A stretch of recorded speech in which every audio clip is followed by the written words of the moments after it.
Yun, good morning guys, katatapos lang namin na tumakbo. So nandito tayo ngayon sa may Paligay, sa may Pampanga. Ayun, so naka 8 kilometers tayo ngayon. So ipakita ko lang sa inyo guys, ang ganda ng ang ganda ng, so ayan siya. Yan, ganda ng ang ganda ng views. Ayan. Ayan.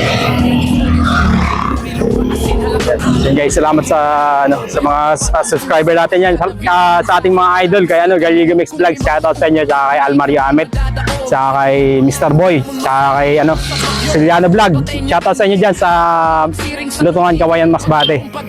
At ayun, gusto ko lang share sa inyo guys na mahal na mahal tayo ni Lord.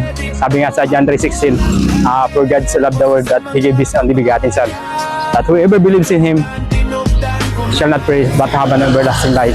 John 3:16 po. God bless. Ayan, thank you.